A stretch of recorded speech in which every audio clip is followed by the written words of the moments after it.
Hello and welcome back to another Unity 5 tutorial. We're gonna continue creating our waypoints tool and just gonna refine it a bit more in this session. So the first thing I wanna change is the name right now. The name of our waypoints, they are all called new objects. That is not that organized yet, so let's just change that quickly. And I'm gonna call them waypoint plus. Now you're gotta write this in brackets because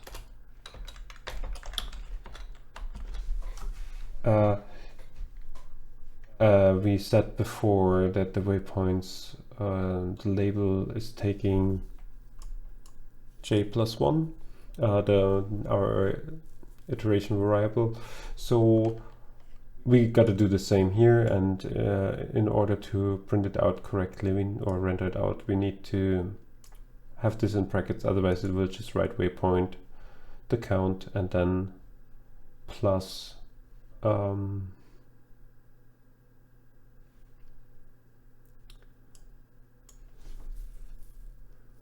I'm just thinking, oh yeah, that should be right. And then just need to add 1. Okay, sorry, that was a little bit of confusion. So I'm just gonna empty everything again. And if we now do this, we have waypoint 1, you see waypoint 2, 3, and they're all lining up pretty neatly next to each other. Beautiful. So what we want to do now with this tool is just to make it a bit more customizable. So we have a lot of values that are worth looking at. So let's do that. I'm just gonna create a header here. Just square brackets, right? Keyword header, capital header, sorry. And then I'm gonna name this detail settings. And now we're just gonna declare some public variables that would be worth customizing. So I'm gonna start with a public float. Let's adjust the marker length. We have it right now at 3.0, I think. That seemed like a good size. Let's keep it as a default for now. Then public int. I would like to change the size of the font in the label of our marker. So marker label. Oh, that's long-winded. Let's just call it label size. And that is 15 right now. Let's keep that as a default. And public color label color. The label right now has the color green. Okay, so these are our public variables for now. I'm gonna add this one over here and the marker length and the font size and the color, like so. Press Ctrl S and switch back to Unity. And our inspector added everything. We got our header and we got those 3 public variables, and now we can adjust them. So if you grab, if you click on the name or anywhere on the left hand side of this box, you can actually use it as a slider. That's pretty neat. And we have the font size. Woohoo! Well, yeah, minus 50 doesn't work, but yeah, I think that's a nice value. And last but not least, we can change our color. Oh, that fits nice by the cyan, so I keep it orange. Okay, that was the first set of public variables, and let's move on. I also want to be able to change all the other colors, so I just copy and paste twice. We have the color of the connector left and the color, actually the marker color is supposed to be here. And where is our marker color? It's cyan right now. I'll keep it that way. And the connector color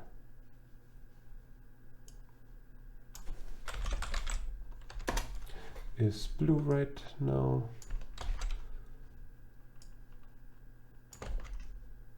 And this will be connector color. Control S and quickly check. Both added. Yeah, works. And blue. Okay. Now that looks already quite pretty. Let's think, what else could we do? Now, one thing that might happen, I haven't tried it out yet, but one thing I thought of that could be interesting would be, you know, if we have our waypoints in a terrain and they are always on the close to the floor, and the terrain is bumpy and stuff, and imagine there was a hill in between those two, and this gizmo line just goes straight through the hill. I wouldn't like that. I would want to be able to see all the waypoints on the same height easily. So let's just create a function for this, or a feature for this. So we need two public variables. We need, let's just grab it space. So we have a bool saying force height value set to false, false, and we have another public float height value in camel case, which is, let's just set it to 0, 0 for now, arbitrarily. So now we need to make sure that if this one is set to true, that we adjust the connector's height and that we adjust this start value. So let's do this once. If force height value, we want to say, we want to redefine this vector. So I just create a new vector 3 and we keep the x value. We take our height value and we keep the c value. Wind zone, yeah, exactly what I wanted. And not forget the comma. Okay. Usually it does that by itself, but I'm gonna have now. So now we're just gonna copy and paste that. Change this to the second waypoint. The height value is the same, so this would be on the y-axis, just a straight line, and or a dot or whatever. And we're gonna change it here as well. Just copy and paste again. Replace those And that should be it. Let's try it out. We have our two new public variables. And if I now click on force, height, they right away all jump down. Let's go in 2D view, and you can see that it's one straight line on the y-axis. And I'm now able to just adjust this. So imagine there's my hilly, rough terrain, and I want my NPC to stumble through it, but I want to see where he's going. This is how I can see it, and whatever, use a top-down view to have it more visible, something like that. Sweet. That's a nice feature, I think. And if you have other ideas for other features, feel free to implement them. Now, one problem we have is that our gizmo is always shown. So if I had my nice terrain here, houses and everything, and maybe other NPCs following a different route, it would get pretty messy if it's always drawn. So I want to have more control about this gizmo being drawn, or these gizmos being drawn or not.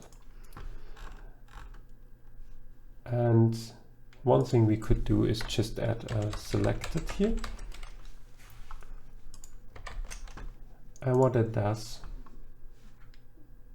it hides our gizmo unless we have the game object selected, which holds our script, our waypoint script.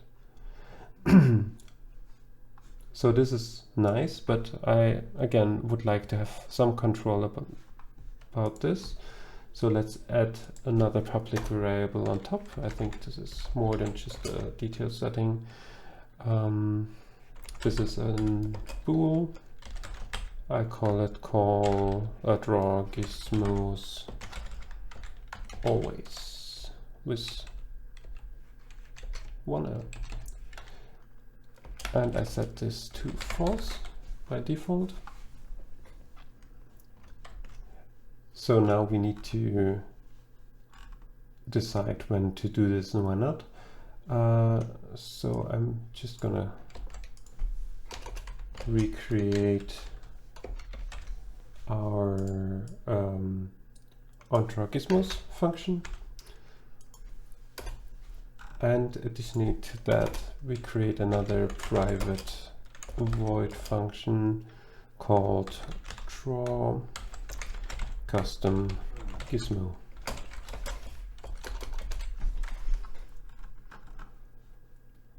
And I just cut out the entire content of the onDrawGizmo selected and paste it in draw custom gizmo, sorry.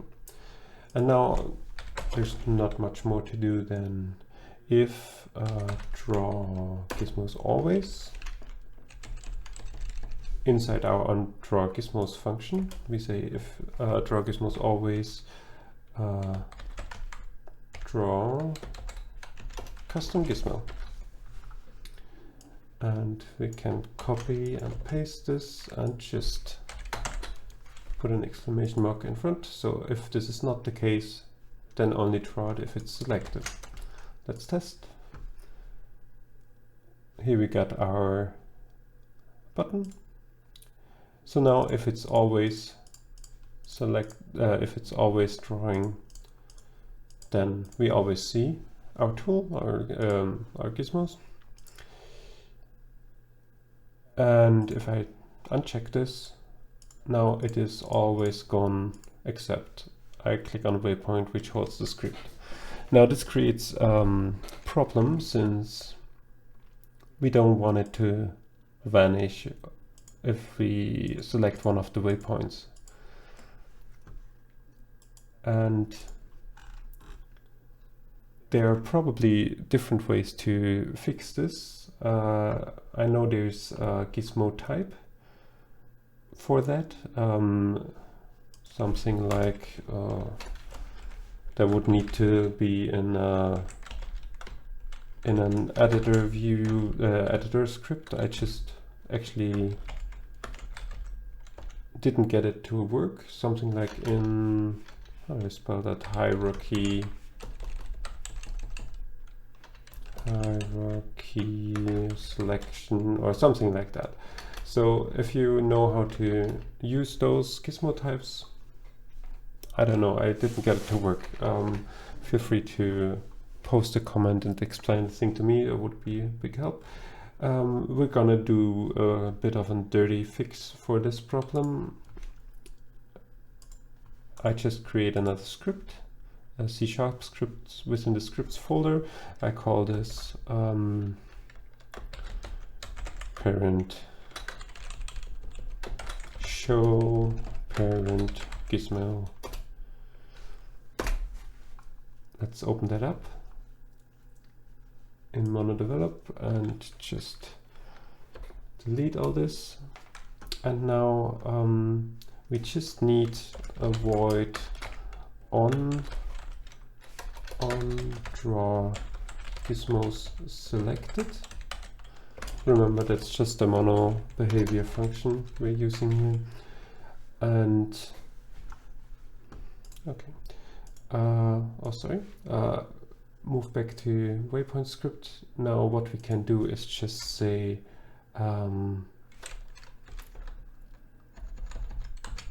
this one is public. Oh, sorry, Command S or Control S on Windows for saving. And here now we can say transform.parent. So we get the parent's game object, and here we get a component called waypoint script. And in the script we have a public function called onDrawGizmo selected. This is the one we're gonna execute. So all I'm doing here is from the holder of this script, I'm getting a reference to it, its parent, get the game object, get a reference. Actually, let me just check. Get, as I thought, the parent is a game object. Oh yeah, and so we get the parenting game object, get a component waypoint script, and let's see. Here's a whole lot of errors I don't like. Okay, now everything seems to be alright. And the last thing we need to do is move back to our create waypoint script in waypoint script. Create waypoint function in waypoint script. That's it. And at the end I'm gonna add a component of show parent gizmo. So now we're attaching this newly created script right to our newly created waypoints each time we create one. And now we just need to clean up quickly, delete everything, empty the list. Okay, and now if we create a few, you see each of them holds this script. And if I say, oh, you can actually see it already. If we now click around, we do not have the draw gizmo always option selected. So now you can already see that it's working. If I move away to a different object, which is not a child object of this one and doesn't hold the script, we don't see it. If I check this one, works for any selected game object in the hierarchy view. Okay, I think again our tool has become a bit more helpful. I think I'm gonna leave it as that for now. Later on I might add some more things or change around some things in this tool, but for now this is enough to start working with it. So the last thing I want to show is just how to work with it in terms of a Unity package. So I'm gonna reset it for now, delete, all this, and now we have our empty game object I'm just gonna drag and drop it into our prefabs folder. So in our waypoints folder we have now an editor script, one prefab, 2 scripts. And if I now right click on waypoints, click export package, can right click anywhere here in the asset view, project view, sorry. Then just make sure that only waypoints folder is selected and click on export. And if I now move to packages, I've done it before, so I would call it now waypoints, click save. There it is. And now the nice thing is we can, what that helps us to do is we have created a Unity package, as you can download them in the asset store. And now I get all those errors because I just mess around here. But what I can do now is say either import asset, import package, custom package, or here it is. I can just drag and drop it inside Unity. Get the import options. I'm gonna import everything. And here we have just what we created before. And as you can see, our waypoint